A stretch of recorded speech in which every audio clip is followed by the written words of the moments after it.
Well, let's talk a little bit more about today's significance, and we are joined via Zoom by the Executive Director at the Ahmed Kathrada Foundation, Neesham Balton. Thank you so much indeed for joining us, and welcome to the program. No, thank you. Always a pleasure, and greetings to your viewers. You know, especially given that we have a very young country, the average age of the country is very young, and so there are many young people who have no idea just how important today is. Should we start there? Just give us some bearing in terms of how significant this day was in 1956. Well, if you can imagine, in a day where there was where internet didn't exist, cell phones didn't exist, just the effort to gather 20,000 women at union buildings, with the might of the state actually trying to prevent many of them from getting there, and women coming together to then place their demands before a prime minister who, for convenience, was just not available on the day, I think is testimony to the organizing ability, but more importantly, the ability to overcome all kinds of barriers to show that women from all races, class, geographic locations in South Africa were able to gather there and to articulate a set of demands that had resonance then and continues up until 2021 today. I think is the power really of that particular issue and the continuity of struggle prior to 56 and post 56. And I would say carried on today by many, many young people and many organizations across the length and breadth of South Africa. I mean, you talked about the organization and bringing these issues together, but I guess also bravery, because you were dealing with a regime that was not afraid to do harm. Very much so. I mean, if you know, in 1955, just prior to this, people had gathered at Kliptown, and that the Freedom Charter on the second day was in fact almost closed off by security police. By this time, you had already had a number of people identified for possible treason charges, which happens later in 1956. So you had a state that was now beginning to feel the pressure of organized resistance, and was also beginning to figure out how best to respond to it. And as you saw later in the 50s, we had developed a kind of ruthlessness that came to be displayed in 1960. But all of that had begun to be built up in that decade of defiance. And I think the Women's March in particular would have shaken the apartheid government to its core, because not only the sheer size of the march, but the after effects of thousands of people going back into all of their areas and taking forward their struggles based on the kinds of confidence that coming together had in fact given them. So yes, I think it shook the apartheid government and eventually led to the kind of massacre that we saw in Sharpeville. And again, one can't ever underestimate the contribution that women played over time, sometimes not getting the credit that they deserve. Very much so, understated, and that's why one of the things we launched today, or continued to advocate for, is to name the 20,000 marchers. You know, I think it's a huge tragedy that we know of so few whose names are not there, and we've started this collection of names and asking for contributions, and I'm happy that they are starting to come in, because the more we know about each of the people who were there, the better we understand their contributions, and I think that their stories would have relevance in contemporary South Africa as well. And once we do that, we are better able to understand the gravity of all of the obstacles that they faced, as well as the work that was continued after the march itself. What do you think the men at that time learned from the women on that march? And I'm asking this because we're going to come to the present time. And I suspect that sometimes we don't pay attention to some of the things that women that are doing that are quite powerful. I think it's a very important question.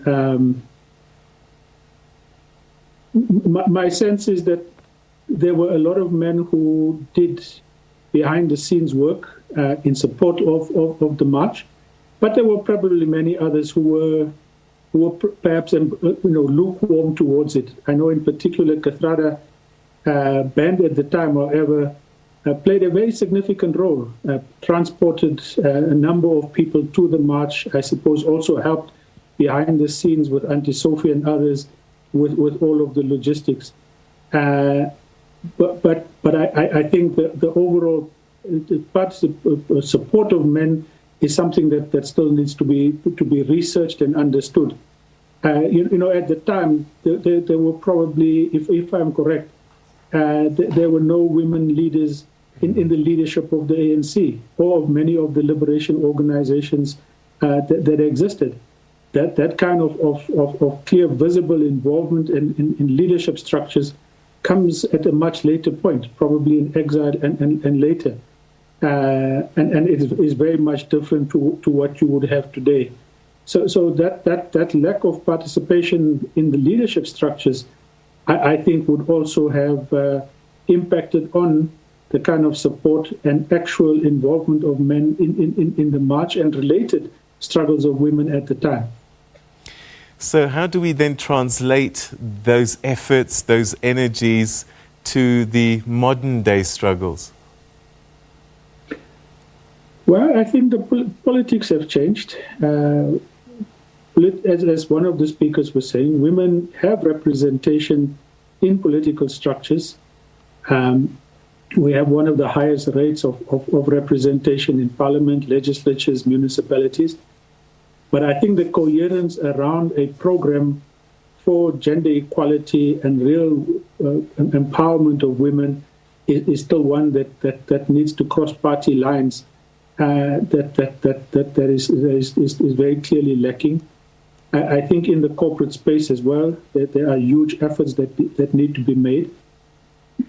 But I'm very pleased that a number of the young women who spoke today were very clear about what needed to be done around gender-based violence, around issue of the provision for free sanitary pads for young women and young poor women in particular, the need to use political power more effectively across party lines came through, and ultimately the need for gender equality are the broad sets of issues that should allow for the broadest base of unity, particularly of women and women-led organizations, to lead the struggle for gender equality in this country, and perhaps for full political equality as well.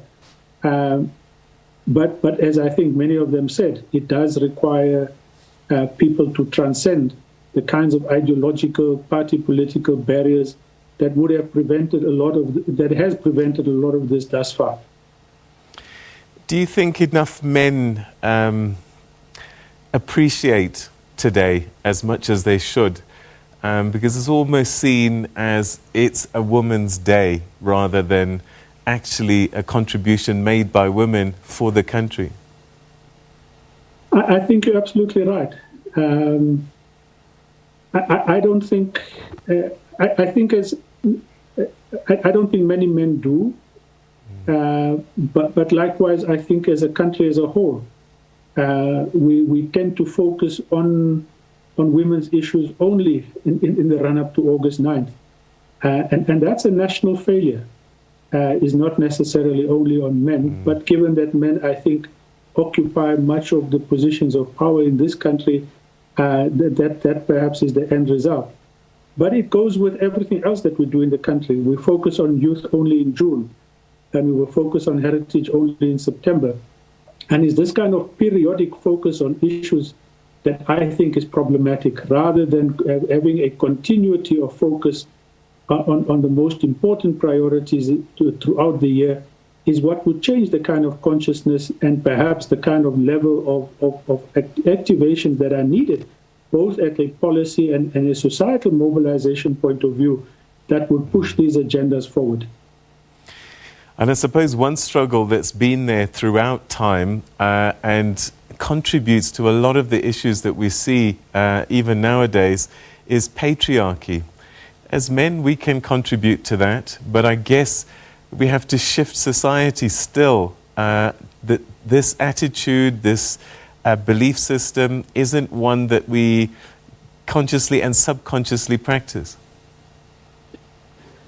I think it's at the heart of much that exists in the country, is the inability to see beyond the kind of gender lens, it is perhaps the big kind of power issue that has to be altered in not only in our politics but in all of the social relations in this country. And if you look at the kind of work that's needed in schools and perhaps in our homes, where a lot of those issues actually need to be addressed, there is very little that I think is out there in terms of what needs to be done, how it needs to be done. But having said that, and having listened to many of the young women in this year and at today's event, I think if we allow many more of these young women to actually occupy positions of leadership, not only in political institutions, but in the media, in business, in all kinds of civil society organizations, that agenda will certainly be strengthened. And I think the necessary challenges to patriarchy will move beyond words from where I think it actually is at this point in time. Neesham Balton, we'll have to leave it there, but thank you very much indeed for the work that you're doing, and especially on this day, recognizing our fine women, past and present, and the contributions they continue to make. Thank you so much indeed for joining us. Thank you.